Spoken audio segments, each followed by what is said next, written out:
Okay guys, welcome back to another South African Gigabyte Dota 2 challenge matchup. This is the winner bracket finals. Both these two teams have gone head to head. There's a long history between these two teams, which we will get to shortly.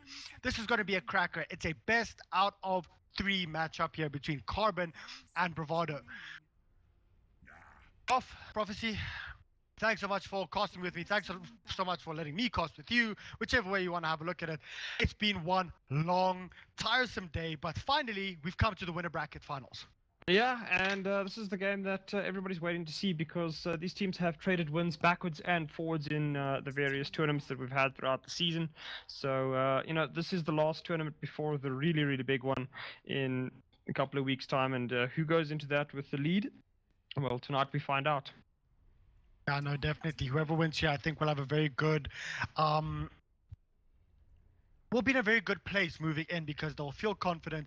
Keep in mind, Carbon, they're all here in Johannesburg right now as we speak, busy boot camping for the big league finals that, of course, are happening in a couple of weeks. So maybe that gives Carbon a little bit of an advantage. I do not know if Bravado and Emotion are all sitting together, but sometimes just being together, feeding off each other's energy, sometimes that does help as well. Yeah, I do think that will help them quite a bit for Carbon. Also, I think Carbon has slightly better drafting strategies than Emo does. Emo, they have these odd tendencies to get really, really trolly in their drafts since they know that they are mechanically far superior to any other team in South Africa. But sometimes that does come back to bite them in the backside a little bit. I mean, Scant, a lot of you guys that have been watching some of the international games, Scant has been casting with, quite a few top casters like Capitalist, like Toby. That is Scant. That is a drafter right here. He is extremely, extremely, extremely well versed in regards to the mechanics. And I mean, just having a look at the ban out, he bans out Anti-Mage. That leaves so much in the pool, but just does not want to give Anti-Mage to Bravado. And quickly going into the history, before we continue with the picks and the bans, Bravado used to have 2 teams. It was Bravado Emotion, and it used to be Bravado Blue. Now, Bravado Blue then, basically Bravado decided they only want to have one team to focus everything on that one team. So then Bravado Blue lost their sponsorship with that. So it was a, nice parting of ways, or it might not have been, I actually don't know, but still, they then went and found themselves a new partner called Carbon, and that is this. So these are the old, 3 months ago, these 2 teams used to be sister teams, brother teams, comrades in arms, so to speak. And Carbon, well, straight after they lost their sponsorship with Bravado, they actually went to beat Bravado Emotion. That was like, what, a month ago? In the Galactic Slam. What? Are you back? Yeah, I'm here. Oh, yeah. About a month ago in the Galactic Slam, which was another competition that was being run. So proving that, listen, we aren't just second best. We can take this. So as you can see, there's everything. A lot of pride is up for grabs right here in this game. But, Prof, take us through the picks and the bans so far. Yeah, so, I mean, as we said, Carbon Dota banning out the Anti-Mage as well as the Winter Wyvern. Now, Anti-Mage, a bit of an odd pick. I think maybe Carbon just targeting the one of the Bravado players, probably BVD's Raping Ninja there. Earthshaker and Lena banned out by Bravado, so really just standard stuff, grabbing themselves the Bounty Hunter. Now, Bounty's going to be a bit of an odd one since he has eaten a couple of nerfs in this last patch, one of them being that his track is no longer as important as it once was. Or it doesn't give you the full vision, so that can make a big difference. And hopefully Bravado's read their patch notes because they're going to go in with that. Track now provides vision only of the target hero rather than the area around it, and also Track allied bonus gold reduced from 50, 100, 150 to 40, 80, 120.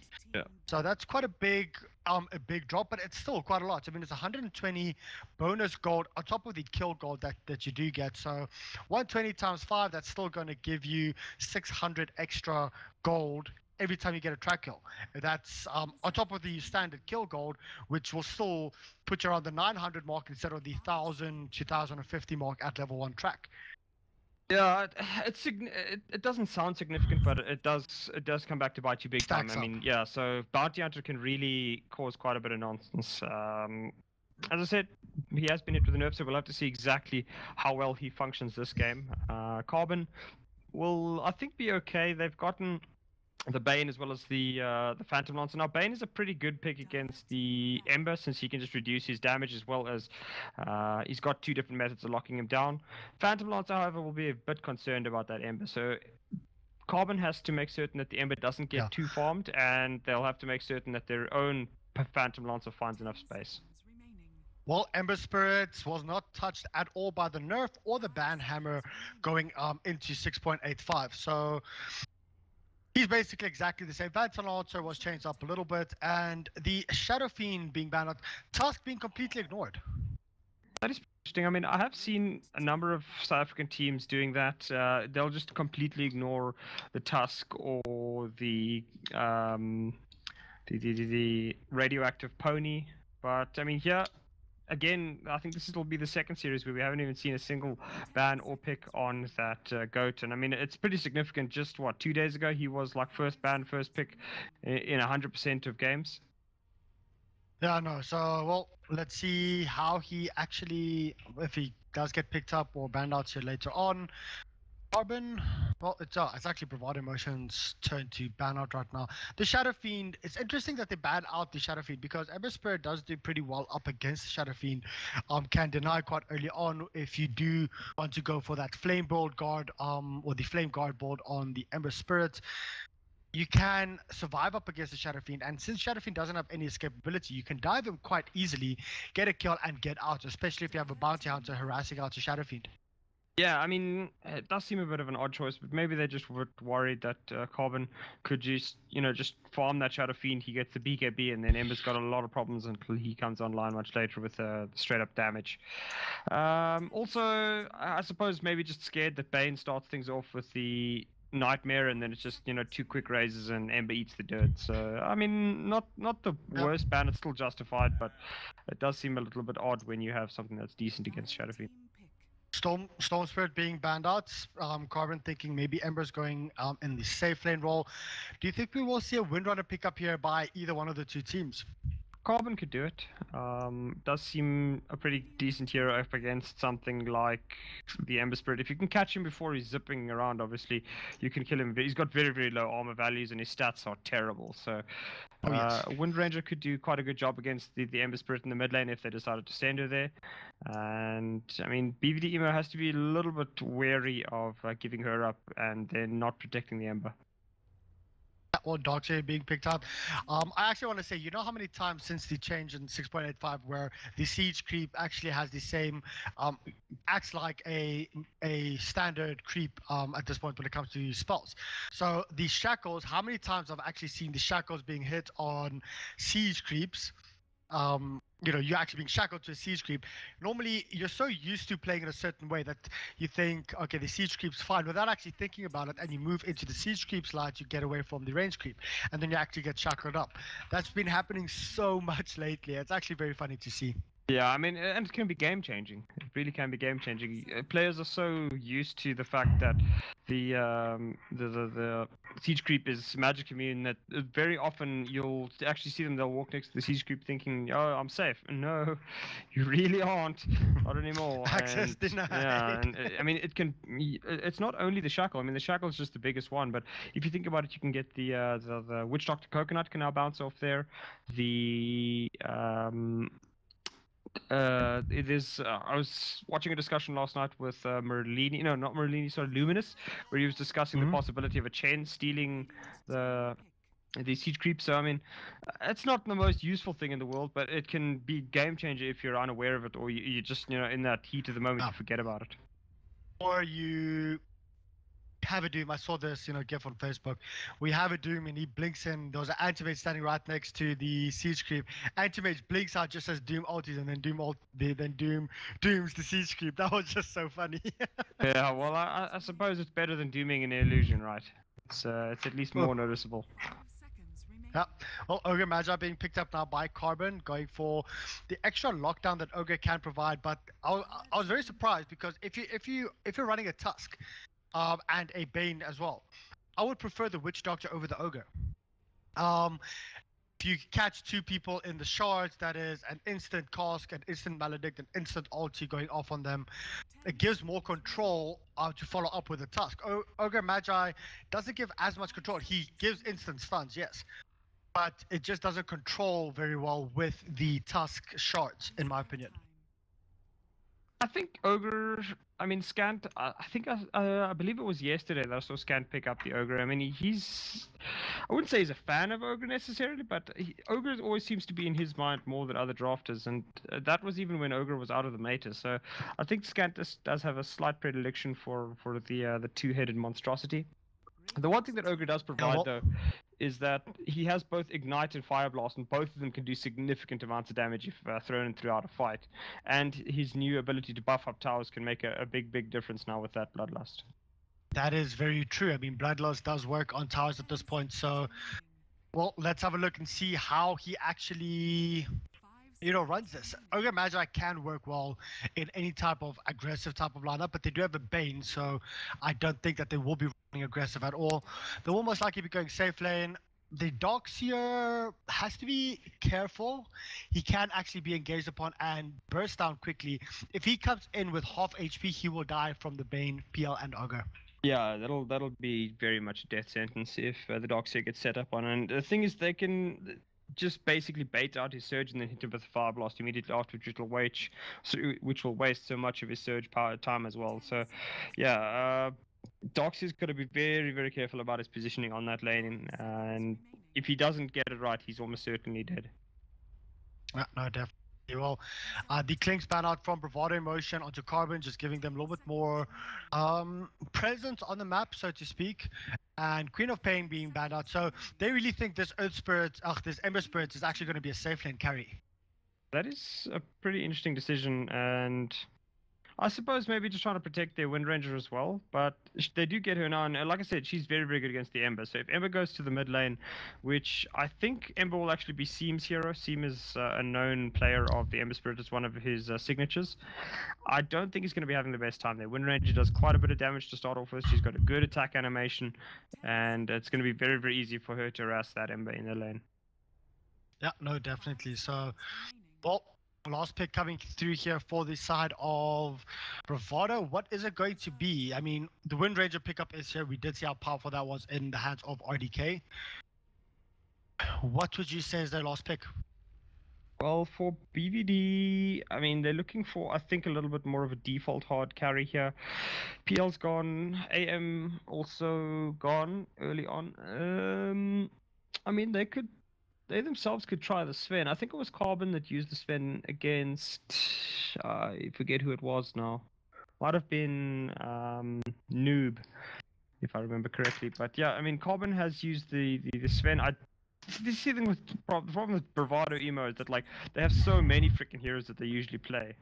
And they could even go for the Wraith King. I'm not the biggest fan of the Wraith King. We've already seen him lose tonight, but they'll go for the Razor.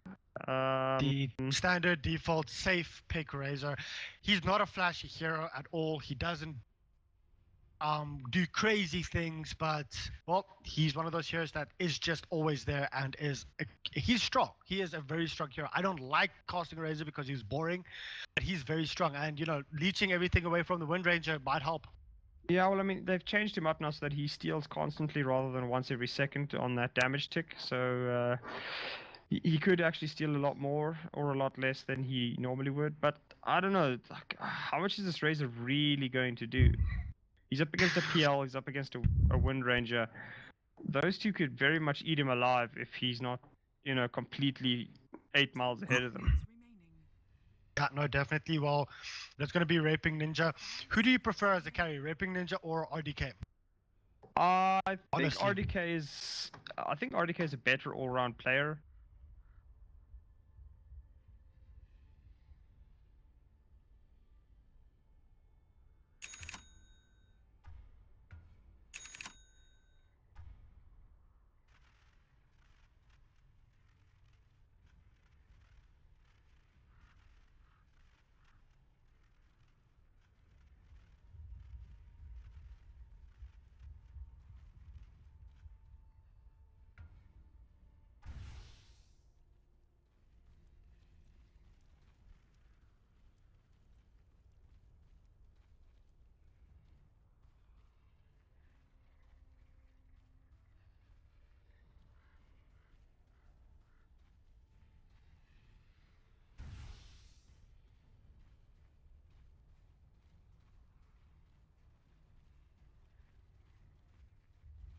30 seconds to battle.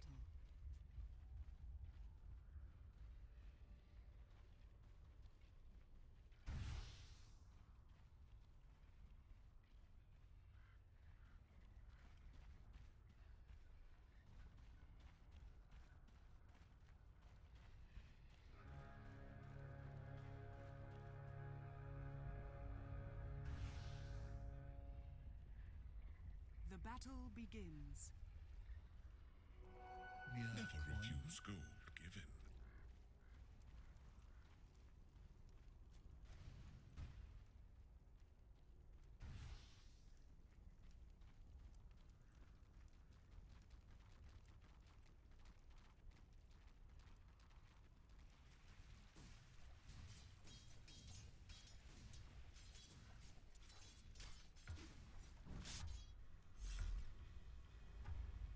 Denied.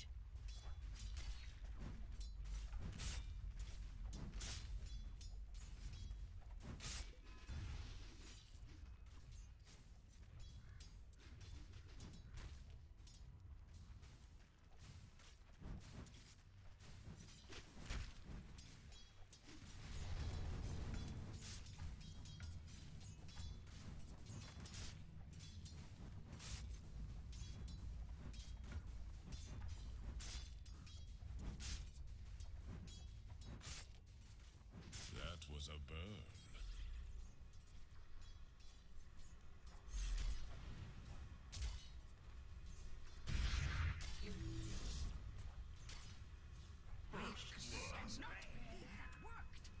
Dire's top tower is under attack.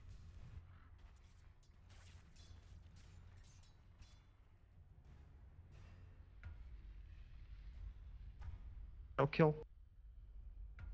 Okay.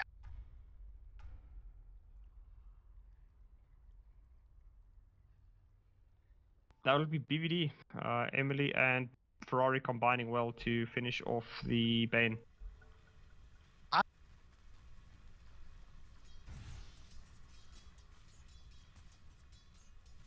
steal from the slow. Yeah.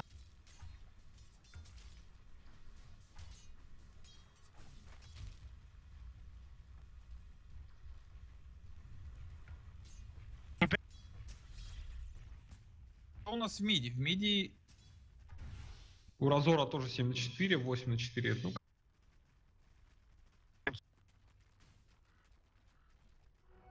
Yeah, and I mean, it costs the bounty hunter nothing to do that harassment either, as Scan's going to get caught up to now. There is a haste on Ferrari. Does the Bane make himself scarce? He does indeed. C1 rotates in, and that'll be the end of the bounty hunter's excursion. Radiant's top tower is under attack.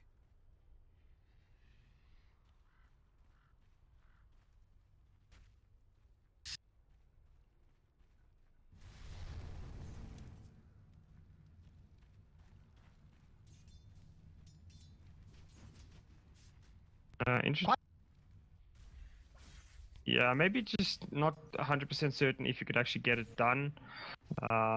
Seam does somehow dodge a gank, but I see the problem is they don't really have a lot of lockdown. They can stun him with Dreamy, but after that, what do they really do? Seam is really just going to walk away from the one stun that he has, or he could even set a stun up for him.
on players in SA. I'd actually say that, in my opinion, he might actually be the best individual mechanical player in South Africa. There goes my mouse. And we do see against Chelsea right now. Chelsea, well, there is a level 2 up in Maledict, so this will be the death of him. Now, we saw Bravado doing this up against WRG, picking up the Windrunner and just going for a full-on Maledict build.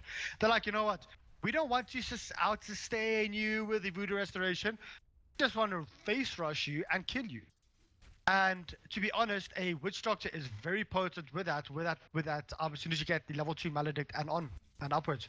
Yeah, I mean, the thing about BVD is that they want to wreck you in the lanes. They don't want to have to come back later, and they don't want to try fancy strategies and all the rest.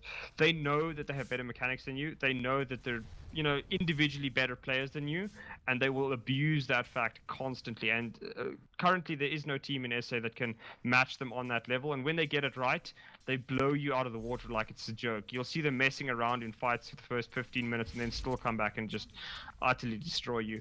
But when they're motivated and when they really want to play, oh lord. Oh, there's $2,000 up for grabs right here. That is a lot of money coming to you. And these Chelsea going straight onto Raping Ninja right now. There is going to be further support coming to you, but unfortunately Chelsea is actually going to drop from this. This is not the type of start that they actually wanted. And so much, I mean, there's 99 damage stolen by Raping Ninja. He dies. Scan gets the kill. That is a big pick off there. And Dreamy was just about to die as well. I think they're very fortunate because of the Bane. Let's have a look at Emily. I mean, just look how Donny dives through here. He's very confident. I mean, Ferrari's there. As soon as Smacker comes in, he tried to go in and does have Wind Run, which he probably should be using here. Yeah, he uses it now to get himself out of trouble. But Emily, does he decide to get aggressive? Displaying a strange sense of calm is Donny. I mean, old Donny would just be like, okay, you're hiding in the trees, I'm coming to fetch you, and there's no way you're getting away from me now. Well, we do see Scant moving over here. There is a Nightmare if they want to go onto the Darks here. I think they want to wait for the Darks here to search out. Very good placement here from Scant. And, well, there's the... What? I don't understand. Scant... Well... It's just taking, I don't know what exactly is happening because they are in range the whole time. Unfortunately, it's just not really working. It seems like he's trying to cast and then going out. And Ferrari, well, he's just going to try and whittle down Dreamy. And I think that might just be, well, is there going to be a stun? Turnaround stun. And this might be a kill going the way of Ferrari. So, well, now Seam is coming in, but I don't think they'll be able to get anything here further onto Chosen One. Actually, they're diving very fast. Is there going to be any kind of wraparound or any kind of support coming in here from the rest of his team? Chelsea, he's going to try and go here for Seam. He actually does manage to get him, but Seam can, of course, just... Ooh, I actually don't think that will... That's on the ground. Yeah. Yeah, that would actually got him killed if he TP'd to that. I think had Carbon decided to get a bit aggressive there, it might have resulted in a kill on Seam. But Seam knows exactly how far he can push the limits and hang around pretty well. Oh, very, very close, my friend. And somehow does survive that little bit of play there. Little tussle. Yeah. Oh, Smacker might be in trouble here. He does this. I mean, it's a very passive laning stage here from Carbon. And I'm not quite sure, they decided to lane it completely differently. It might work out for them. It's just a very unconventional draft. Maybe trying to catch Bravado off guard, but Bravado is one of those teams where you don't really catch them off guard. Whatever you decide to do, they won't play according to your style. They'll just play their game. You don't really catch them off guard. Yeah, the thing is, I mean, we've seen that Bravado generally just tends to play the same way every time. They like I said, they win lanes and then they just win the game off of that. And they've shown a remarkable ability to just do it under any circumstances, against any draft, with almost any draft. So it really is a difficult situation for Carbon to come up with a strategy that might use that tendency of Bravado against them. Thus far, they've been, I'd say, the most successful team in South Africa at doing it. So they certainly have shown, and particularly Scant has shown, that when he gets the draft correct, Bravado really kind of walks into their own graves with some help from the draft. And you have to be able to get that done to them, and you have to know exactly their tendencies, which has been difficult for a lot of the other teams. Seam was doing quite a bit of damage here onto the middle lane, but Ferrari, of course, I mean, Ferrari's just been everywhere. If he's not mid, he's top. He's not top, he's bot. He hasn't actually been bot. I'm still surprised they haven't put up a sentry ward in the middle lane to try and protect Chosen One. Chosen One actually went in quite deep and aggressive with the doppelganger. Well, Scant's actually dead from this one. Or is he? He's going to get the last little bit of damage from Simia, so well played there by the two BBD players. I mean, there was always a shuriken toss as well to just secure it if they really needed it. But 6 for 3 at this point, going heavily in favor of Bravado. Let's actually have a look at the net worth. 4,000, well, 5,000 here on Raping Ninja. I mean, we haven't even focused on bottom lane. Raping Ninja's just been, he's been farming. He's been doing whatever he needs to do. He has his full drums up. Yeah, I mean, that's the thing about Raping Ninja is that he doesn't need to be an RDK on this team. And he can just basically get by with, like, he knows that Donnie in particular and Seam can and will draw attention and farm, or they will create space. Yeah, they'll draw attention and space Ninja for you, and that's all you need to do. You just need to know how to farm. If you can farm, you just need to know how to right click. Yeah. Or actually last hit creep. Put it that way. Yeah, I mean, like, that's a very, I don't know, it might sound harsh to Raping Ninja since he is actually a very, very good player individually, but he doesn't need to be a monster. He's got 2 monsters on his other lane, so he can get away with just being, a very good carry. Yeah, he just needs to be stable. Yeah. The fear type of player, not the flashy, all-in, burning-esque type, but the fear that's always good, that's always there for you, and that does what is needed to be done. Yeah. So, he doesn't need to be arteezy, he just needs to be fear, that's all. That's it. Okay, so I think we've run through that analogy quite, thoroughly and sufficiently. Bane actually does drop here on the bottom lane.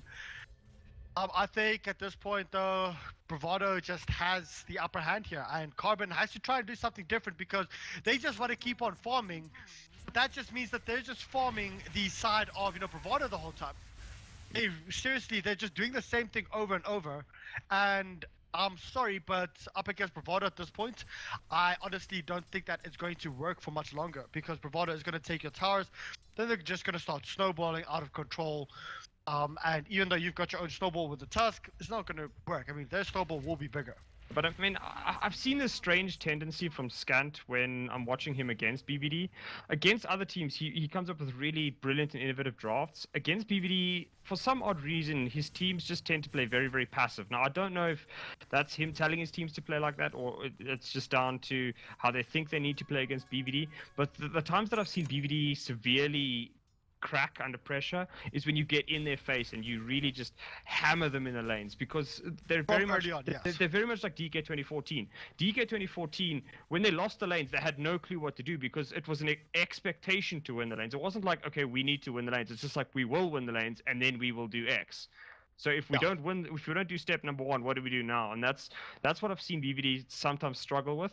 And I've seen Scant get drafts like that against them, but then every now and then he'll pull out this draft where it just plays passively, tries to farm, and you're not going to out-farm Seam, Donnie, and Raping Ninja. It's just not going to happen. They're too good of a player to not abuse the space that you're willingly giving up to them. Yeah, no, definitely. And I mean, let's quickly just try and have a look here. It is 14 minutes in. The net worth here is 6,400 on the side of Raping Ninja. Quite significant in the lead. 1,000 gold behind that is the Phantom Lodges. Phantom Lodge is doing quite well here in the middle lane. Then it's Smacker. So just keep that in mind. Smacker that's been constantly harassed out here on the top lane. He's actually third on the net worth. He's higher than Seam. And looking at the gold graph, it's still 4,000 in favor of the side of Bravado, but that just comes down to the supports that are a little bit more farmed. Yep, Seam dies in the mid lane as the tower on the bot lane goes down. So Carbon will look to make a trade here, and very likely will get it. I don't see any presence from BBD in the mid lane. They're looking to actually just get a kill up on Smacker. He's going to get caught up now, and Ferrari does actually have the track up, so they have to be very, very careful about what kind of fights that they're taking from now on. Does Carbon, and well played on that stun. Dreamy is going to eat a ton of damage. Emily just chasing him around the tower in a merry-go-round, and they will grab the kill in the end.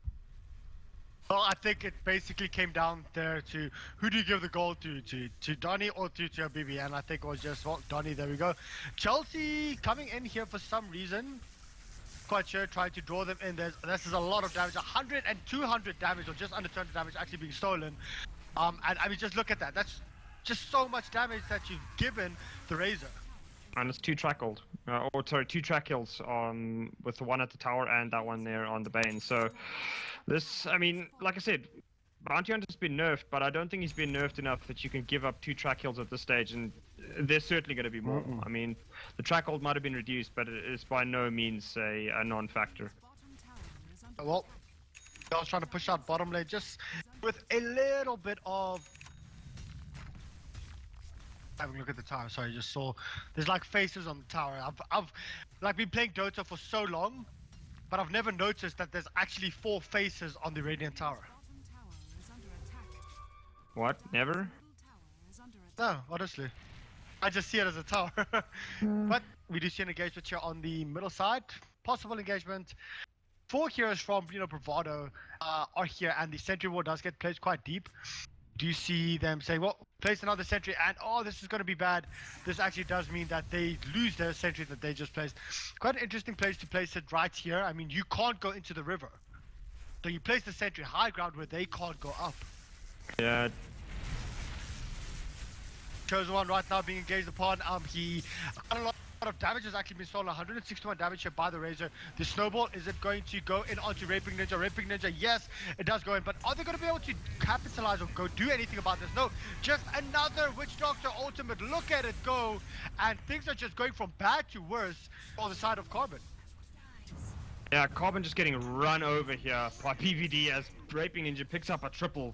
Steam helping out there with the last one, but I mean, as soon as that snowball started, you knew Carbon had to commit to that fight, and as soon as they committed, BVD was like, oh, thank you very, very much, exactly what we wanted. And Carbon walks into a very, very well laid trap. Habibi comes in, gets the stun off before he himself gets stunned. Emily is there with a vacuum and a wall to prevent Carbon from really getting involved in its entirety. And from there on out, BVD just uses their superior farm at the moment to just walk themselves over Carbon. Nothing that they could really do, and in full retreat, losing all 5. Now, when we saw Carbon beating Bravado, we saw them killing Bravado over and over. Donny actually played well in those games. He was actually quite formed. They just took the fight through to mid, constantly ganking mid, constantly ganking bottom. That is the way they actually played up against Bravado, and they beat them. This passive game won't actually work for them because the mechanics from the side of Bravado is just too good. But well, are we going to see an engagement shot onto Raping Ninja? No, there's too many players behind. Yeah, you see, I mean, but like that's exactly what I'm saying. Is that when Scant gets aggressive on his former teammates in BVD, like you can see like BVD just crumble under the pressure. They don't know what to do, and BVD's too good of a team to not abuse the space that you're going to give them, and they will pick heroes that scale well. It's just their tendency to go for like all 3 of them, Donny, Raping Ninja, and Seam, love heroes that farm extremely well and do a lot of work with farm. So if you're going to give them the space, you're facing a tri-core. If you can get away with a tri-core, there's nothing that can beat you. It's just like the amount of the gold and farm advantage that you can abuse is just unreal. So the fact Carbon would give that away is really disappointing to me. Raping Ninja has been trapped in the trees right now. The vacuum, very well played by Donny to actually get the vacuum off. Unfortunately, well, they actually do manage to get the quick kill on the bounty hunter. Now they're going in. Emily or Donny's actually being feed drift up here by the main. Are they going to be able to get any kind of counter kill? No! Habibi once again with his death or ward placement. And the stun does come onto Raping Ninja. That's only a 1-for-1 trade-off at this point. They are going to try and look for more, but the Phantom Launcher, he will actually drop from this one as well. And things are just going from bad to worse. I think this might just even... I'm not going to say it's game, but Bravado, I mean, there was a very good engagement coming through from Carbon, but Bravado just... Well, they're just like, well, you've got a good engagement. We can also counter-engage. Yeah, I mean, BVD just seems to have all the answers to Carbon's questions right now. Carbon comes in, get a very good start. They get the kill on the bounty hunter. They lock down the witch doctor. Sorry, no, they lock down the Darkseers that he can't get any skills off. Habibi doesn't have any stun available. What does he do? He drops the death ward. In walks Raping Ninja and Seam, and all of a sudden Carbon's under pressure because they don't know how to deal with a super tanky Razor. The Seam's busy throwing out damage that they don't really want to deal with, and all of a sudden, you know, they're basically losing a fight that they started and came out.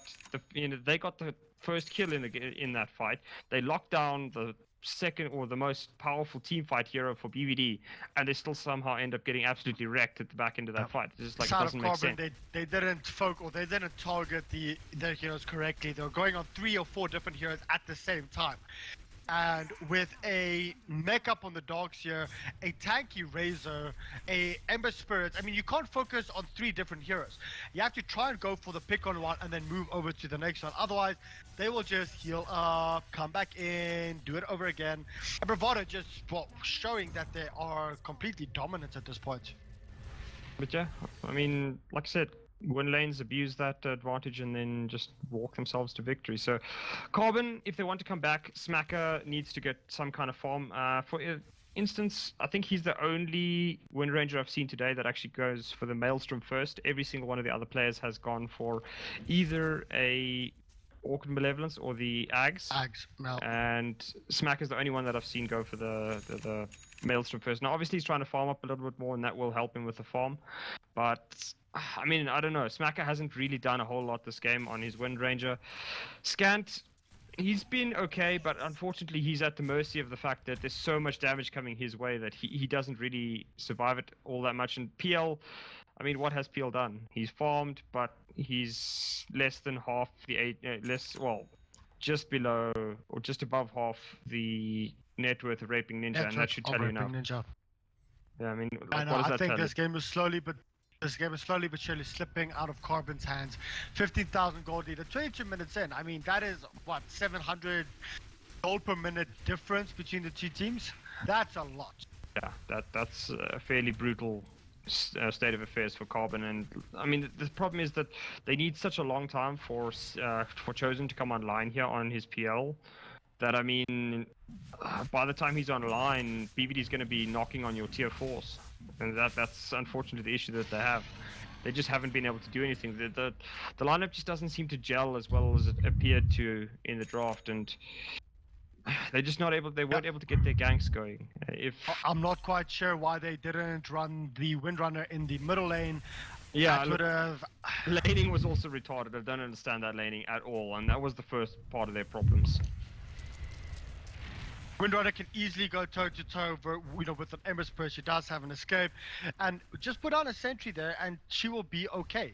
Try to secure the lane for your PL in the top side. I mean, you basically sacked 2 lanes. For no apparent reason. There might have been a method in his madness. Look, I mean, maybe they were know. scared of the fact that, I mean, it is Donnie that you're up against on his Darkseer. And a Darkseer is very, very potent against a PL in lane. But the problem is that it's still like you're taking too many chances. Yep. Oh, Ages of the Immortal here up here on Raping Ninja, and Raping Ninja just diving very deep. Ogre Magi has already fallen. Now they want to turn around going on to Chelsea, but Scant is the next drop. Chelsea will fall soon after. It's a very good shackle shot coming through. Unfortunately, it's not going to do anything, and I would not be surprised if this is 2 lanes of racks. Yeah, 2 lanes at the very, very least, yeah. They'll just wait for the creep wave to come in and then they'll start working on the tower. But I mean, Carbon, at this stage, they can't really contest. They've got 2 heroes available to them. One of them is an underfarmed Phantom Lancer, the other one is Smacker. Smacker can do a little bit of damage, but Chosen is fairly irrelevant in this fight. Well, the first tier 3 is down. Bravado might back up from this. I mean, they took a very long time trying to rush with either storm. So either storm's off cooldown now in 14 seconds. We might just see it being popped up again, and then both of this Rax is completely gone. Yeah. Another good shackle shot. Well, yeah, I mean, it's a good shackle, locks down Seam as well as Ferrari, but Ferrari's still able to start the tracks. There's 2 heroes tracked up at the moment. Smack is taking tons of damage, and the Raping Ninja Razor ult just starting to work on the building here. Dreamy looks to be the next target as he will get vaporized by raping Ninja, and they'll pick themselves up a tasty-looking polar bear on the backside as well. Tusk going down there to Seam. Chosen One trying to run away from this. He will not be able to get out of that one. Yeah, and this is going to be the second lane of rack. So Bravado just completely dominating Carbon at this point. Extremely well played. I just think Scan drafted himself into a corner. I mean, his draft wasn't individually bad. It was just like the laning stage didn't help, and after that, BVD was just able to abuse the fact that they got ahead in the mid and they got ahead in the off lane, and the bot lane really just fell apart. There was nothing really going on there. So, I mean, BVD won all 3 lanes, and they're not going to let a chance like that slip up, and they pick up an easy win at about, what, 25 minutes? Yeah, 25 minutes, 24 seconds. So, well, next time, let's see if the win range actually gets sent mid, because if you get that early 6 up, you can rotate through, you can get early kills up on the Razor that doesn't have any escape, on the Dark Chair that doesn't really have any escape if it's shackled off. Maybe just, I think, advice that I'll give you to Carbon is, don't try and do too funky things right now to say, ooh, but let's try and put a PL mid. Play your game and just lane it correctly. That's just from my side. Yeah. But I don't know, you know, like I said, maybe they've run the Phantom Launcher mid. Maybe they've tried it. I don't know. We will see in game 2 what actually happens, what Scan drafts, because sometimes Scan comes with brilliant drafts. Other times, well, he overthinks it. That's just from what I think. And we'll see in game number 2 that will be coming up shortly. Any last words? No, I mean, I pretty much agree with everything you said there. Scan does have a tendency every now and then to overreach, but generally he's got a very, very solid drafting system, and it works for the most part, except for some reason against BVD Emo. Yeah, well, let's have a look here, guys. We'll see you guys in around 5 minutes for game number 2. Stay tuned. South African Gigabyte Dota 2 challenge. Be right back.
chance is gone. So you got just 1 second if you come with me. You gotta decide what is wrong and what's right. I know the road is long, long, long. Winter time's out, gone, gone, gone. One more time we talk, talk. Where we're gonna walk. I know the road is long, long, long. Winter time's out, gone, gone, gone. One more time we talk, talk. Where we're gonna walk. Long, long, long. Gone, gone, gone. Talk, talk. Where we're gonna walk.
hope when I found another. I gained life when I lost a lover. I saw sense in the eyes of madness. Got out of what I made in a state of sadness. Found hope when I found another. I gained life when I lost a lover. I got space when I was suffocated. As I regained the strength that you always hated.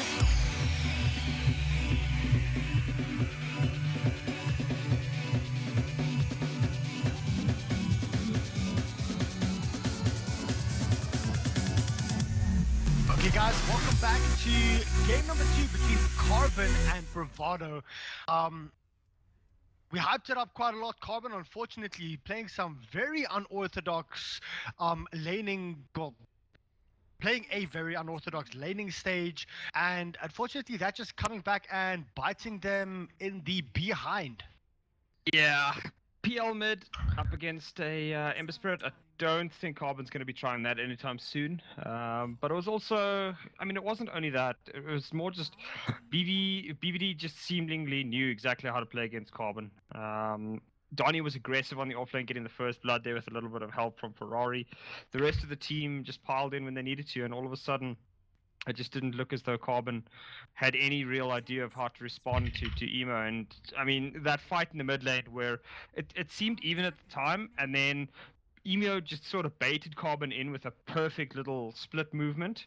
And Carbon followed up with a snowball, and basically they just got run over. All 5 of them died, and from then on, BVD were like, well, now we're in the lead, and we're not going to stop, and we're just going to crush you underfoot. And they just walked over Carbon from that point on. So a bit of a disappointing end to the game. I think Carbon really did seem as though they had an idea of, you know, how to maybe try something against Emo, but unfortunately it just fell flat in actual execution.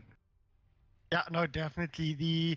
I mean, Bravado actually this time batting out the bounty hunter. They don't want to give the bounty hunter through to Carbon. Carbon have gone for that anti-mage ban out once again. So this is going to leave either the Tusk, the Lina, the Earthshaker, one of the cores that always gets, you know, banned out. This is going to leave that in the pool, and Carbon actually gets first pick now. So they do ban out into Wyvern. Is this going to be a Lina ban leaving the Earthshaker up, or what do you think Bravado's thoughts are here? I think that Emo probably will remove the Lina. Not that they're necessarily scared of it, but they don't want to give away something that has an inherent advantage over the co-op in the mid lane, which I think they'll try and get for Seam if possible. Yeah, well, that is the Lina pickup right now. So let's see what happens with Carbon. Let's see what the first pick's going to be. I mean, if they don't pick up the ES, Bravado will most certainly pick up the ES. But is ES really that first pick, you know, worth? No, I mean, the problem is with the way the meta is going to be changing in the next couple of weeks, it could change entirely, that the ES just falls out of favor. He's good, but right now I think securing a strong mid laner, or just securing a strong core in general is what's needed for both of these teams. Emo can maybe get away with something a little bit off the wall. Carbon are going to go with that Bane again. Okay, Bane didn't work out fantastically last game, so maybe Scant has got something else up his sleeves. And I mean, he's got some very, very deep pockets up those sleeves, so maybe he can pull up an ace this time. But is Bane a first pick worth, though? I don't know if he's first pick, but he certainly justifies being picked in the first round. It really just depends on how Bravado responds. You see, the nice thing with the Bane pick is that it tells you a support, okay, but it doesn't tell you enough about what Carbon's doing that you can necessarily go for a heavy opening. You know, you're not going to open with something like a tiny IO when you know there's a Bane, because you don't know what the next set of items could be coming from Carbon. And then that's the nice thing. Yeah. I mean, Bane gives you a couple of options on how to play. Now, Bane was buffed a little bit. Enfeeble cooldown reduced from 10 to 8 seconds. Brain sap mana cost reduced from 100, 125, 150, 175 to 70, 100, 130, 160. So that's a big mana cost reduction. But not seeing any other patches. Of course, there's a fix with Fiend Script that it doesn't sometimes go on true side over the target properly. Those are the only two, the only changes that actually have been made in Bane. So quite interesting. Maybe it just goes down to the way that Carbon have been playing and practicing. They're using this Bane, they're used to this Bane and it's comfortable for them. And I'm not sure if comfortable will work if you're trying to beat Bravado. Yeah, but you see, the problem is sometimes you need to play your own game rather than try and counter what Emo is doing. Because remember, Very Emo true. generally drafts with very little rhyme or reason when they don't feel like playing properly, and that means you can get some very, very weird picks from Emo where they basically just style on you because they know they can. So, when you're trying to match Emo, sometimes it can actually lead you into drafting a worse lineup than you could possibly get if you just stuck to your own ideas. And like saying, I'm not saying entirely dismiss Emo. What I'm saying is, look at what Emo attempts to do most of the time, and then design a draft that you know that you can work with, and that you know that you can succeed against what Emo is trying to do, rather than, okay, Emo's got this, I must pick this. If Emo's got that, I must pick this. And then you end up picking a hodgepodge assortment of heroes that just never really works out. Basically, play your game and not their game. Yeah, play your game and make them work to your game, not the way that don't allow them to play their game and try counter it. It's never going to work. Well, Earthshaker has been picked up here by Bravado Emotion. Would that one most likely be falling to one of the supports and not an offlaner? We'll be seeing Donny, I think, on that task offlane. Problem here, though, is the engagement coming through from the task at Earthshaker is extremely, extremely, extremely potent. And it's range. And Carbon, yeah, it's from insane range. If you catch 3 guys in a shard, that is a 3-person fissure with a minimum 3-person echo slam. That's 3 people dead. Yeah, very, very dead. And the biggest problem here for Carbon is that Donny plays Earthshaker on the offlane as well. And not just like a normal Earthshaker, he wrecks on that Earthshaker offlane. So they have 2 extremely good heroes up against them. And either one of them could be played as a support or an offlaner, and both of them will be played to a higher degree of skill. So it's a very, very difficult draft to go up against because Bravado has so many options with those 2 heroes. Now, as you've spoken about, Bravado, of course, loving that tri-core type of draft. Once again, that's also why I don't like Bane that much personally, because sure, you can sleep one, take out someone else, but there's always that third core on the side of Bravado that will still go on you, that will try and rake you. There's so much stuns coming through. Bane's gonna have a very difficult time actually getting a proper Fiend's grip off as well. Yeah. They did pick up the Shadow Fiend here, and Shadow Fiend has an extremely strong Radiant advantage. So hopefully this will go more more according to standard laning phases instead of trying to mix things up a little bit. Yeah, I mean, the problem with the Shadow Fiend is that it's also extremely prone to ganks. And if you're talking about ganking supports, well, Tusk and Earthshaker are like right up there. Tusk, I mean, as a ganking offlaner, I mean, he's one of those offlaners, okay, he gets like a couple of levels, walks into the mid lane, throws out the ice shot, snowball, thank you very much. I've just wrecked your mid lane and won it for my team. So it is a bit of a problem. Carbon, I think, can play around it. They're going to need a good support, though. Maybe the Dazzle comes out to just try and protect the Shadow Fiend, to keep him alive a little bit longer. Don't really know how well it's going to work with Bane. 2 defensive supports. Do you really want to run 2 defensive supports up against Bravado? Because that's forcing you to play defensively. Yeah, but I mean, how else are you going to protect your Shadow Fiend? Do you try and go absolutely ham on the mid lane? I mean, look, Dazzle is a defensive support. I'd say Bane is a little bit more aggressive since his skills are not really designed to look after your team outside of maybe the Nightmare. Possibly. So, I don't know. I think you could get away with the Dazzle here so long as the Dazzle, he just constantly wave bombs or he heal bombs to try and protect his carry, and that is a way to do it. The thing is, if the Earthshaker or the Tusk is played, they are melee, so you can be aggressive on the Dazzle, and Bane can back that up.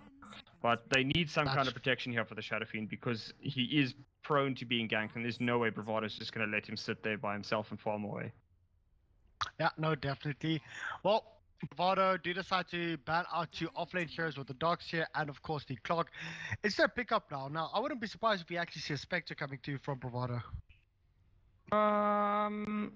I wouldn't actually either be surprised to see a Spectre coming out. I think though that Bravado, they don't tend to go for those long or those slow burning carries. They want the carry that impacts the early game. They don't want the Spectre that sits and waits. Like a Juggernaut, for example. Yeah, like a Arrowcopter Juggernaut is also still in the pool.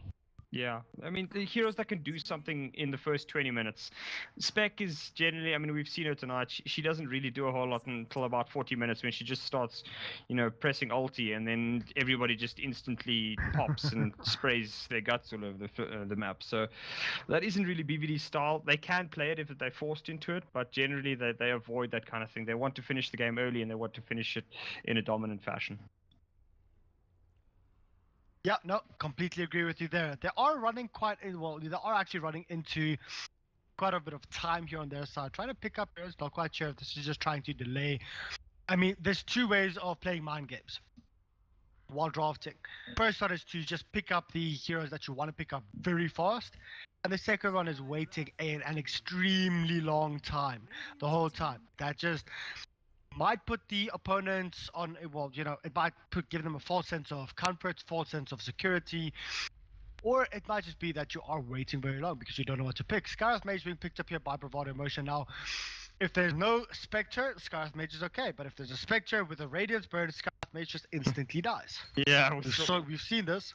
We saw that 2 games ago up against Ian when the Scarlet Mage just proceeded to burst apart in a flower in a shower. I mean, feathers. Scarlet Mage is basically a very big chicken, and you're putting the chicken into a burning Grinder. hot fire. Yeah, no, into burning hot fire with the Spectre Radiance. Now, the chicken isn't going to get cooked. The chicken is going to get burned to a crisp. Yeah, that's pretty much what happened to him. I think it's 2 and 12. And there we go. Carbon pulls out the Dazzle. Yeah, and well done. Yeah, thanks very much. But yeah, I mean, like I said, he can be aggressive. He can set it up for the Bane. With a slow, Bane gets into position, and then you can use the Shadow Fiend Requiem to set up the Spirit Bomb sort of thing like that. So Dazzle is maybe a bit defensive, but I think Carbon needs it. They need some way to protect, particularly their Shadow Fiend in mid and whatever other cores they need to pick up, because BVD is going to be aggressive. BVD is going to try and force that situation, and what you want to do is you want to draw BVD in sometimes, use their aggression against them, and then punish them on the overextension. So if you can do that, then it works out big time. And Dazzle is a prime hero for that. Bane as well. Yeah, and Templar Assassin being picked up now by Bravado Emotion. Shadow Fiend, doesn't lose outright up against the TA, because both of them struggle within the first few levels to actually get some last hits. Templar Assassin has to come in very close. If she doesn't level up Side Blades, or if she levels up Refraction, she has to get in very close, and Shadow Fiend can play a little bit more aggressively. If she levels up Side Blades to be able to attack from range, Shadow Fiend can play aggressively. But as soon as that level 4 hits, Templar Assassin will start zoning out the Shadow Fiend. But they do have supports that can stack up in the jungle quite nicely for the side here of Carbon. Now, we might even see a Shadow Fiend going in the safe lane. I doubt it. Who would you pick up? Well, Slaughter. There you go. Yeah, it's an interesting decision. Going for a fairly heavy armor reduction strat here. Shadow Fiend, Dazzle, Slaughter all provided in spades. Slaughter will also allow them... them... aggressive strat. Yeah, Slaughter also does allow them to take the rush much quicker. The one concern here is that they don't really have anybody that can abuse Ancient farming. Shadow Fiend can do it to a degree, but since the Ancients have been buffed, I still think Emo has an advantage with the TA shield, be able to farm the Ancients. I wouldn't say necessarily completely by herself, but it'll be a lot easier for her than Carbon. They have a lot of basically single target right clickers on the Ancients, and I don't know how well that's going to go. Well, I think here from Carbon picking up the Slaughter, they want to be in your face, and that's what we wanted to see up against Bravado Emotion. If they can get this right, can try and face rush Bravado back, or if Bravado starts being very aggressive, starts overextending, the TP supports, coming in, or the TPs coming in from the Slaughter, the Dazzle, the Bane, etc., can actually turn a fight around instantly. Carbon do decide, however, to ban out the Queen of Pain here, thinking that it might be a safe lane TA, and the Mirana ban out once again from Bravado. So Carbon still needs to pick up their offlaner. 4 offlane heroes have been banned out here by the side of Bravado. If you do count Bounty as an offlaner, he's more a support lately. But last pick from Bravado, it is going to be either they carry or a mid, and there's going to be the Wind Ranger, so can still be either a carry or a mid. Yeah, but again, Bravado basically this is the kind of drafting that I like to see from Bravado, because it's asking questions. Because now Scant is thinking to himself, okay, do I face a TA in mid or do I face a Wind Ranger in mid? Wind Ranger much more likely to get the kill on the Shadow Fiend. TA much more likely to just sit there and passively farm and be slightly more difficult to get rid of. But it creates. Who would you put mid? I think, me personally, I'd actually put the Wind Ranger mid. I Agreed. think that Seam could get away with it, and he could generally set up kills on the Shadow Fiend. You have a Tusk come in, you have an Earthshaker come in, easy wins. 3 stuns, thank you very much, good night, and good luck. So Shadow Fiend, I think, would go down if that was the rotation. 5 seconds remaining. TA, as you said yourself, is a lot less likely to draft. And what the hell is Offlane Slaughter. Skank Slaughter. doing now? And a tiny with no IO support. Chosen one is mid. Let's have a look. Chelsea, yeah, it's an offlane Slaughter. Okay, it's the second offlane slaughter we've seen tonight, and the second one that we've seen go up against a Wind Ranger. And it looks as though Donnie's playing the Wind Ranger. I think Emotion probably will swap that around, but if it is a Donnie Wind Ranger, we could actually have an aggressive triad coming out. Tusk, Earthshaker, Skyrath Mage. That is a brutal lane for a Tiny to deal with. Oh yes, even with the help of Bane and Dazzle. Bane and Dazzle doesn't actually offer you that much, but there's the swap. Yeah, there's no way that's... Yeah, I was just gonna say, there's no way that Donnie doesn't play the Tusk at this stage. It's just is not gonna happen. And well, let me introduce the side of Bravado right now here, guys. It is going to be Habibi on the Earthshaker, Raping Ninja handling the carry Windrunner. Mid will be run by Seam, Ferrari on the Skyrath Mage, and offlane will be handled by Donnie. Ah, okay. Can you stop flaming my team? Okay. Donnie's just saying, can you stop flaming my team? No idea who he's talking to there. But from the side here of Carbon, it is Chelsea on the Slaughter offlane. Going to be Chosen One running mid with the Shadow Fiend. Minot, Dreamy, and Scant are going to be playing the Dazzle and of course the Bane respectively. And Smacker running the carry Tiny. And I take it, I'll just continue casting until you're back. Sorry, forgot that you're still trying to connect in. But Chosen here on the middle lane should be, I mean, he should, if he actually trades evenly with the Templar Assassin, he will be very happy with that. I mean, his supports will get a couple of stacks off for him. And if that happens, Chosen One can do quite a bit of damage, but you see an engagement here coming straight through onto the Bane. The Bane has not actually selected anything. A double stun, triple stun coming through from the Tiny. And now Habibi as well, casting his Fissure. No one actually managing to get any kills. So quite a lot of mana, well, not really wasted, because Earthshaker's got four clarity. So Earthshaker really wants to play aggressive.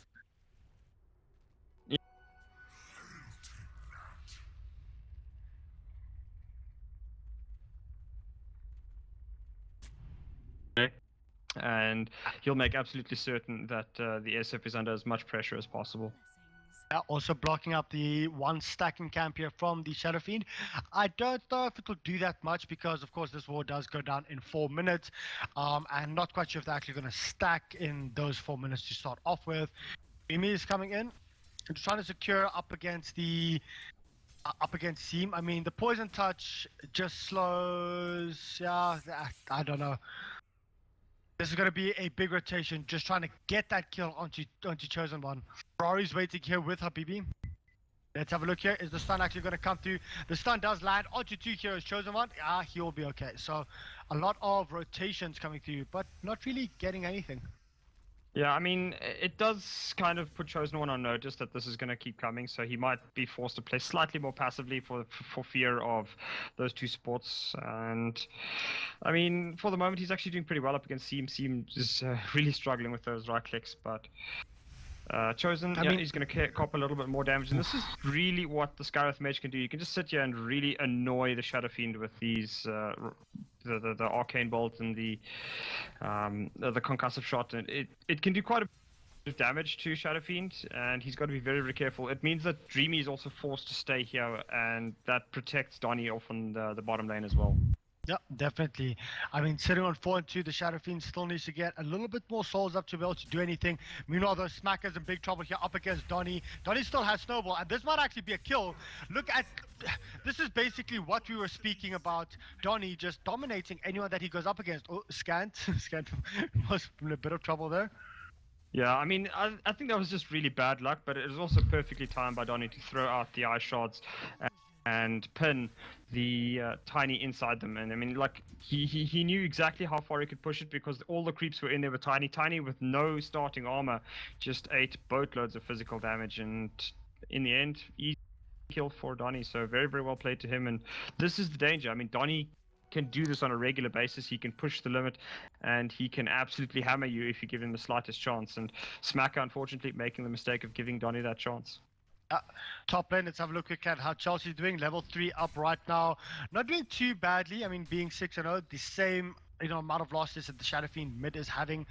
So I think he'll be happy with that. Donny's sitting also on 5-1, but of course having that kill. Scant coming in, trying to just harass out Donny a little bit on this lane. Boots up now for the slot as well. So the sprint that he does have, it's only a level 1 sprint, but that does give you phase. So you should be semi-okay because, well, he's actually trying to go onto Habibi right now. Is he going to get the stun? Yes, he does, but there's no further bashes onto the Earthshaker. And wow. No idea. That was like a unhackle shot coming through from Raping Ninja, not actually latching onto anything. Yeah, I think that would have been stretching the bounds of reality, though, in the fact that he threw it this way and it would have landed like somewhere there or there. That would have been just ridiculous. Well, Scant's actually taking up quite a bit of damage. They want to go onto Donny right now. Is there going to be a heal bomb? There is, and they might actually get that kill. No, there's going to be one more right click needed. And well, you win some, you lose some, huh? Yeah, well, they win that one, and that is a pretty big kill since Donny was fairly high level for the period of time, and it's the two supports that got it as well. So Dreamy gets himself to his level 2, and he has that grave up as well to protect his mid laner. Yeah. There's sentry ward being placed down right over here by the side of BVD. Sorry, by the side of Carbon. Fortunately, not scouting out the other sentry, but that one will drop now. So from the 5-minute mark, we might just start seeing some further stacks on this side right now. Slaughter did activate the bounty rune top, so things going quite nicely for the Slaughter, having full tranquils up as well. Well, Donny's actually going to get a fairly bad set of ice shots for himself. They might very well end up dying. No, he's going to pop that healing salve and get himself to safety. Very, very close, though, as a possible kill on Chosen One might have happened had he gotten a better set of ice shots around the back of the Shadow Fiend instead of in front of him. Well, Scant is being pinged out right now. This is not a place. Quite interesting. Well, it's quite surprising to see Scant actually hiding in this area right now. He actually does manage to get the sap onto Donny. This is going to be a kill. And now they're trying to turn around, going onto Seam. Seam does not have anything, but here's the support coming through from Habibi. Is he actually going to get the stun? Starting up Dreamy and Chosen. Well, heal bombs there. This is going to be extremely close. No! Dreamy, unfortunately, not being able to do anything, but Shadow Fiend got the kill as well as the Temporal Assassin. And now Dazzle's busy running away. So equal trade-offs. Who got the better out of that one? Temporal Assassin got the experience. Yeah. And well, for 3, this time it looks a lot better though for Carbon than it was on game number 1. Yeah, but the problem is that, I mean, Smacker, yes, he's got a Tiny. He's doing very, very well in arm stakes at the moment. But I'm just a bit worried. Tiny does an extreme amount of physical damage. He's got a lot of armor reduction on his side. But I just wonder if he's ever going to get into that position where BVD will actually allow him to get anything more. He's probably going to be going for the Blink Dagger build here. It seems the most likely, just try and get a bit of burst damage. And BVD for the moment are basically just letting him do it. So I don't know. I don't think Donny's going to hang around too long before he's actually going to start making a play onto the Tiny here. Yeah, well, I think the Tiny will most likely, what's he actually sending through to him? Yeah, I thought probably, I think, they want the Tiny, pick up here so that they can play aggressive. So that Tiny can blink in, so that Slaughter can blink in, stun, get back, go in again, stun, get back. Well, Chelsea has actually picked up the double damage rune, but he's actually going to drop. Unfortunately, Dreamy couldn't get there in time. I think if Dreamy got a shallow grave off, it might have been able to counter with a kill on Ferrari. With the double damage and the Slaughter, but Slaughter, of course, not having any levels up in Bash, so Dreamy, not sure why Dreamy was so far out. Yeah, trying to be a bit cheeky up against Seam, and Smack is now rotating and trying to get a kill here. He's going to do a lot of damage to Seam, but the silence does come out, and that prevents Smacker from getting anything further. Chosen One also hoping to get into range with the Raze, but not going to happen today. Yeah, a little bit of delayed reactions there, Tiny. Maybe if he TP'd it a little bit earlier, but I mean, that's your core Tiny. That's your number one Tiny. You don't really want him to be TPing out like that. And they might actually want to try and go for an engagement here. The Earthshaker does scout him out. Tiny will also, well, he will know. And here's the roll in straight onto Scan. Scan actually does have a Nightmare if he wants to use it. Unfortunately, well, he uses his Brace Tap, doesn't have anything. Donnie does get tossed up in the air, but he does have a full magic wand up, and Smacker is trying to do as much as possible up against him. Still, well, he actually gets that kill. I don't want to go here onto Habibi, and they are diving this pretty damn hard. Chelsea missing his stun. Now the support TPs come in, and this is very dangerous for the side of well, actually the toss lat. Very dangerous for the side of Carbon. They're trying to go onto Smacker, being helped up here by Chelsea, and healed up as well. So a good series of engagements there, I guess. Yeah, I mean, BBD getting punished for a little bit of over-aggression there. That's exactly what I said that Carbon needed to do.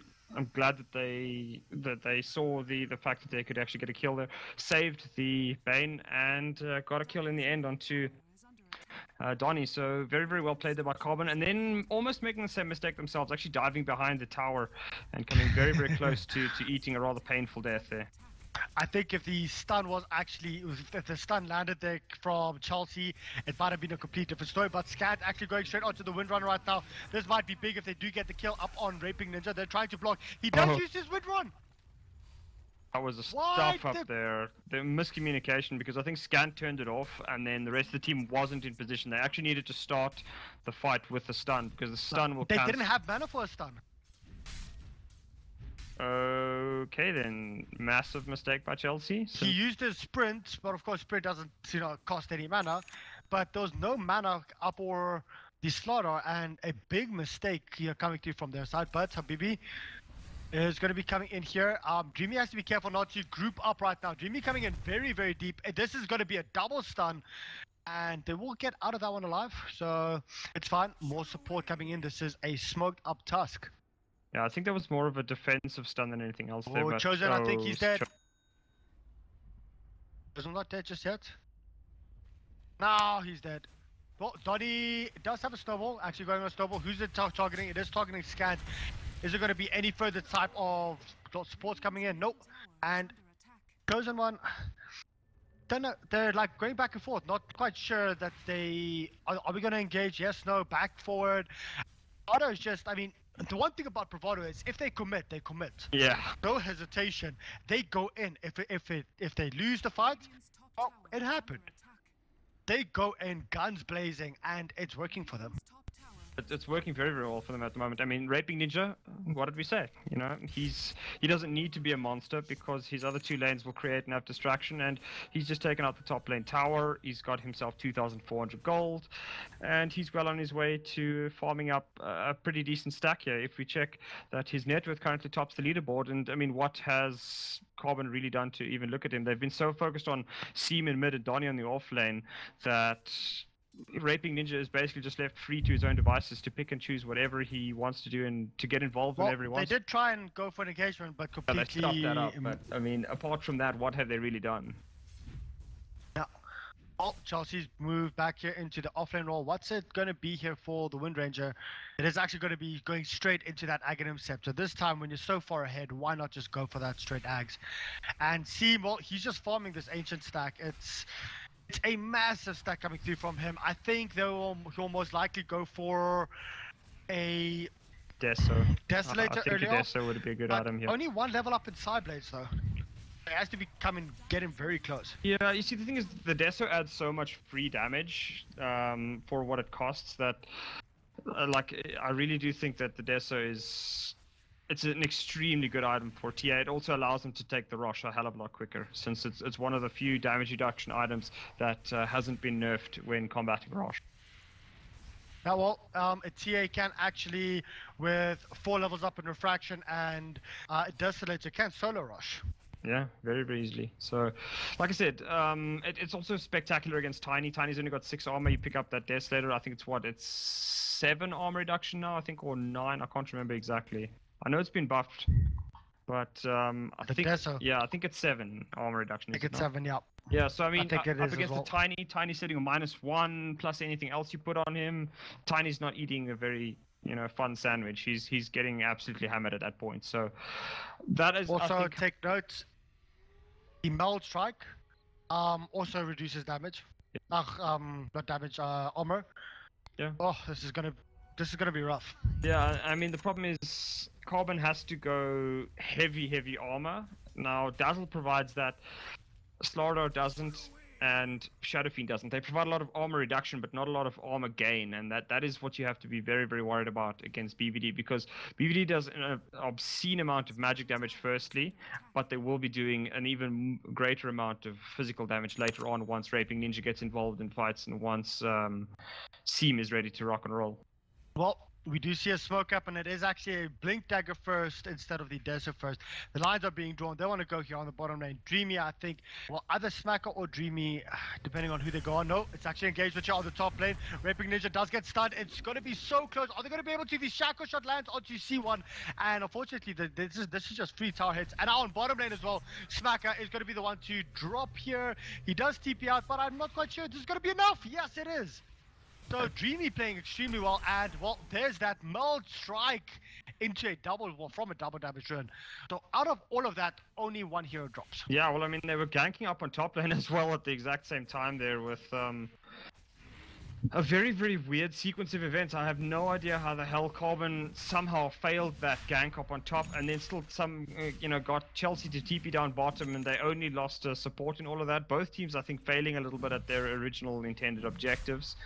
But Carbon somehow coming out slightly well. Yeah.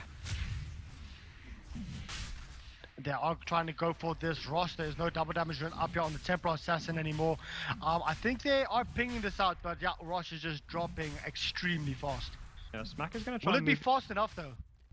Smacker? I think it should be. I mean, Smacker's going to move in, but it's half a second too late. So he's going to grab himself the bounty rune, gets slowed up here. Might very well end up dying. Throws out the stun and caught out by that ice shards. And Smacker, well, he's made a bit of a mistake, and he's going to pay for it with his life. Yeah, trying to go for this bounty rune just at the same exact, well, just after Rosh has just died. Not quite sure about that call though. Yeah, I don't know. Like, that was a weird decision, and it did end up costing him. And the problem is that put him even further behind in regards with his Blink Dagger timing. So I think you're sitting on just around 2,050, 2,100. Now once again on 1,800. Bottom lane though is busy.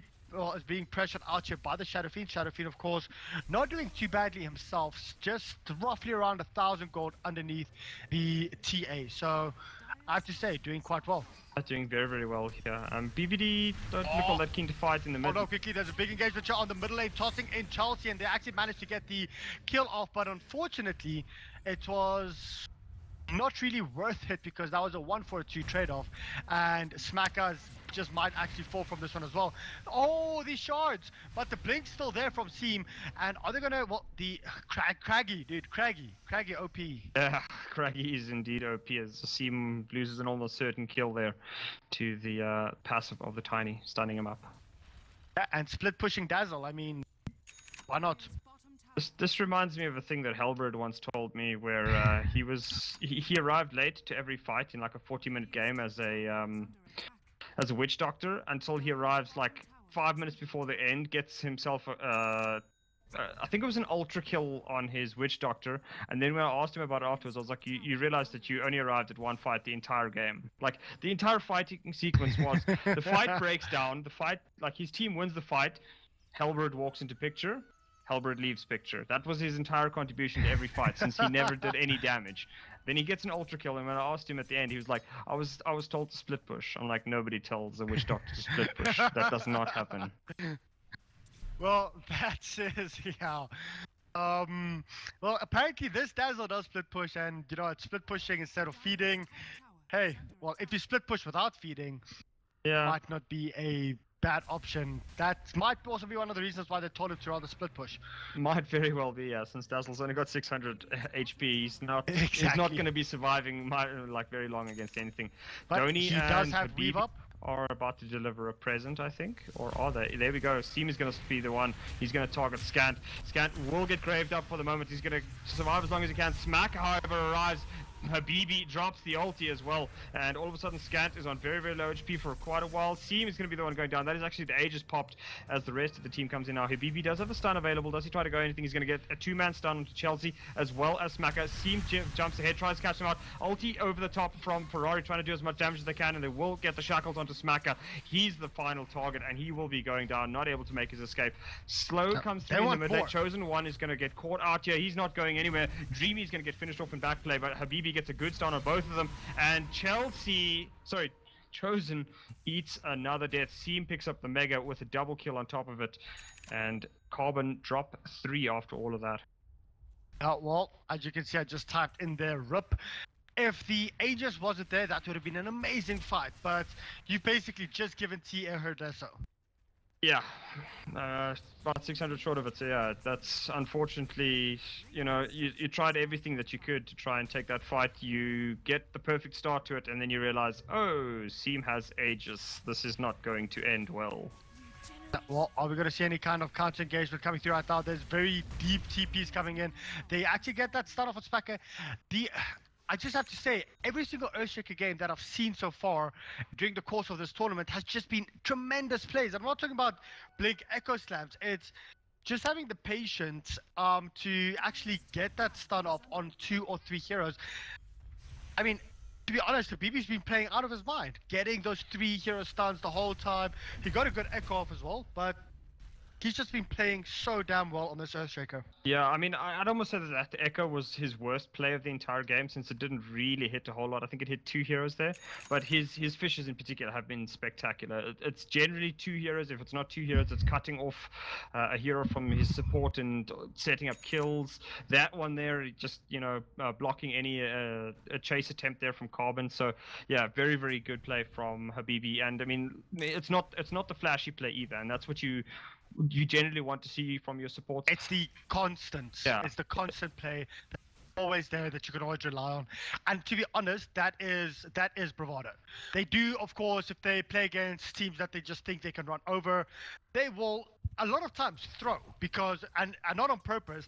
They will just sometimes just get into a position where they're just having too much fun. But, and they don't really care. But in a tournament like this, $2,000 up in cold hard cash dollars, guys. That is a lot of money here. Special thanks to Gigabyte for, footing the bill, for actually putting up the prize money. They are the sponsors of this tournament. NavTV, aka myself, Prophecy, and everyone else from NavTV, we are the hosts of this tournament. So that's just how everything works. Dota 2 Lounge as well, helping out. And as soon as you start playing for $2,000 in cash, you take it seriously, and then the mechanics just come through bit by bit from Bravado, showing everything. And Shadow Fiend here actually getting a full Requiem off. Unfortunately, the Temporal Assassin had a full refraction of the stun coming through for onto Smacker and Chelsea. Are they going to try and actually get anything further? There's only 1 kill so far. Now they want to turn around, going on to Donny. Are they actually going to be able to get the kill? The throw is back, and unfortunately, Smacker will drop. That's a 2-for-1 pickoff, but Chelsea, once again, Habibi, he's not going in on the fight. He's just doing so damn much this whole time, and what looked like a very good start, that's just a triple kill for Raping Ninja. Yeah, and again set up by I mean, that Fisher just split the fight. Carbon had basically won the fight at that point before the Fisher came through. Fisher comes through, Echo Slam afterwards, and Carbon at that point had to back off. They'd gotten what they thought was needed, but just not enough, as BVD somehow had enough heroes available to take the rest of the fight and, clean up 3 off the back, and 2 of them are cores, along with that Tiny again. So Tiny's gotten the Blink Dagger, and he's gotten nothing since. He's gotten drums. I mean, what are drums really contributing to him right now? Chosen One as well, getting a full Requiem on top of a refracted Temporal Assassin. So that, of course, did absolutely no damage to Tia. Yeah, I mean, Carbon, they got a lot of problems coming their way, unfortunately, because they have to somehow nullify a whole host of BVD players that all seem to just be like it's difficult to explain, but like it really just fits the eye test. If you look at what BVD is doing, and then you just realize that Carbon just isn't playing to the same level yet. Carbon certainly can hit that level, and Carbon can destroy BVD when it comes to it, but it just. Like, I mean, they're there's a lot slightly of off. hope. It's that There's- half a second that Carbon is too slow, and BVD is Yes. just abusing it to their advantage. I honestly think the last two team fights haven't gone as badly for Carbon as what they looked. Engagement was very good. They just needed that little bit extra to, finish everyone off, and especially the TA with the TA with the Desolator is just doing so much. And look at this quad stack once again for Seam. Yeah, and it's 2 dragons, but he's got more than enough damage coming through now with his Desolator to just clean this up. Even with the new change to that armor aura stacking, it's not going to do anything to Seam. Yep. And that's a quad stack instantly done. I'm hearing an engagement coming straight here onto Scant. Scant actually, well, he's just dead. No, he's actually being forced off down. Scant actually dies. But now it is Smacker going onto Seam. Unfortunately, buddy, that's a refracted TA, and that's not going to help you out at all. The blink actually coming through. Craggy once again. Smacker, I think, though, will go down after this one. Counter engagements will not be enough at all in any way or form. And another stun. Habibi on the Earthshaker. Well, I have to say, giving him MVP for this game. I have to give him MVP. He's just been playing out of his mind. Yeah, Habibi, I think, is at the very least second most valuable player. I mean, and that would be a debate to get him there anyway. He's generally set up pretty much everything that's been good this game for BVD, and protected his team spectacularly, gotten pickoffs when he needed to. Yeah, definitely Habibi, I'd say MVP at the moment for this game for BVD. Now, well, let's have a look here. This game is not done just yet. I have personally seen teams come back from worse drops than this, but it is a 12,000 gold lead in favor of Bravado experience, roughly around the same 12,000. What can Carbon do to actually come back from this? Guys, please take note. Whoever wins here gets a guaranteed second place. Oh wait, engagement straight onto C once again, but the refraction. They just aren't taking off the refraction first. Now they actually want to try and engage. Not a forces, but a 3-man stun coming through, and I wouldn't be surprised. Well, now they're actually trying to turn around, going onto Donny, but can't really do anything. Chosen One's busy running around like a headless chicken. Can't find anyone. Now it's a big shadow feed, Requiem coming through, but he's the last person left. And another stun from a BB. I think this game is done. Just as I was busy saying this game is not done, I think this game is done. Yeah, and once again, off the back of a brilliant, like Earthshaker stun, like, how can you ask for more than that? It basically shuts down the entirety of Carbon's play, sets up a spectacular stun for the Tusk, and then the rest of BVD just piles in and just wrecks Carbon. Carbon had no idea how to respond once that stun came through. It was basically like, okay, here's the plan, and then that 2 seconds that they stunned gets BVD just enough time to rearrange themselves and turn things, and Carbon at that stage have no answers. And but once again, just... this, in my opinion, I'm not saying anything bad about this Bane pickup. I'm still not seeing it working at all for the side of Carbon, and it's their first pick every time. It's not really doing what it should do. He's trying, dude. He's trying, but I mean, a Witch Doctor would do a lot more with the, extra studs, with the Maledict, with the heal. A Lion would do a lot more. I'm just not seeing the worth in first picking Bane, and of course, Enfeeble isn't even picked up. Yeah, I mean, look, Enfeeble there's very, very rare Bane players that will actually pick up the Enfeeble in the early stage, unless you absolutely have to prevent the enemy carry from farming. It's such an expensive skill to use that it's really not worth it in the end. So, but that's the thing. Enfeeble had a big mana, cost reduction. And, no. It was Brain Sap that was reduced. Enfeeble got a cooldown reduction, which is like, okay, cool. I'm not gonna pick it up anyway, but thanks. It was one of those like notice me skills, where they change it just to make you look at it, and then it's like, I don't know. I mean, it's still 30 damage for 95 mana. Like, think about that. For 70 mana, you can do, I think it's 150? You can do 90 damage. But up against the Windrunner that's busy ulting you on Focus Fire, getting 30 damage per shot less, I honestly think it's worth it. But you're never going to use that on a Focus Firing Wind Ranger. That's what I'm saying. That like it's like Possibly, it's a yeah. pointless skill because you'll only pick it up in the laning stage, because that's the only time it's really going to be useful. By the time you're fighting a Wind Ranger that can do that much damage to you, yes, damage reduction is nice, but he's still going to wreck you, and the rest of his team is going to be doing enough that it doesn't matter in the end. Well, they're busy pushing out here on the top lane. The heavy aggressive blink is here from Seam. Does manage to do quite a lot of damage. And now they're going onto Smacker. And this is a big engagement coming through. They do manage to get the kill or the engagement onto Seam. Is there actually anything? The Echo Slam actually comes through. Kills the Dazzle. Now Smacker, I mean, what can he do up against Seam right now? And it's Chosen One as well. Chosen One not being able to get anything. That is a instant buyback coming through from him. 2 heroes for the price of 4. Seam does have a refraction. He actually gets the kill on Scant. And Raping Ninja going straight onto Chosen One. This is game.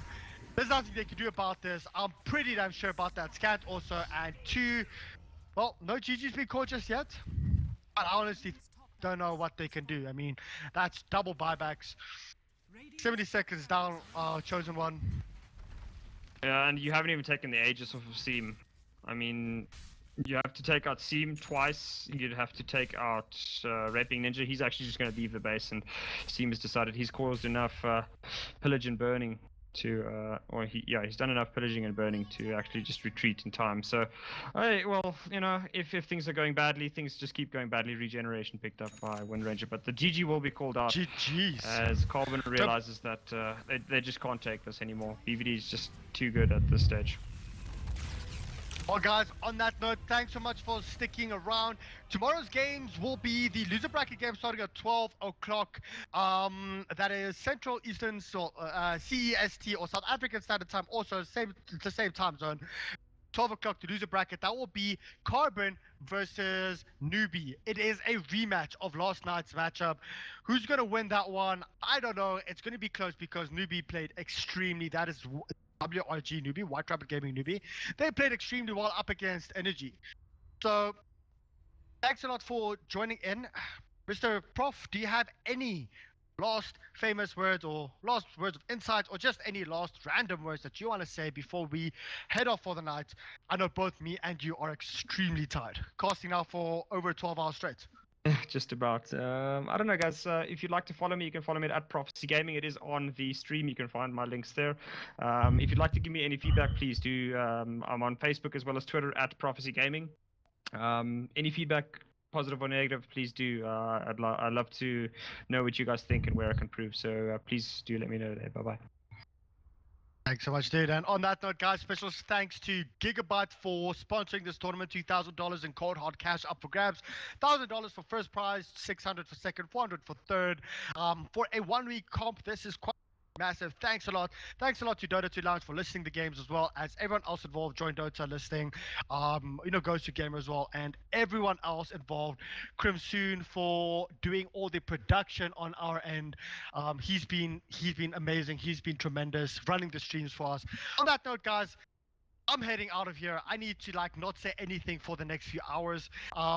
Thanks a lot for tuning in, and we'll see you guys tomorrow. Peace out.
I fought all my life for this. This one part, this one third I've always missed. No, just don't let it go. I started the fight, but now I'm losing. So will I fall again? I'm scared of heights, yet it was me who ran away.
Oh, I can't forget myself.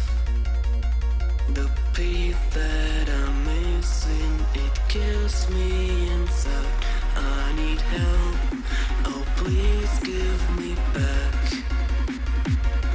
This one part, this one third, I'm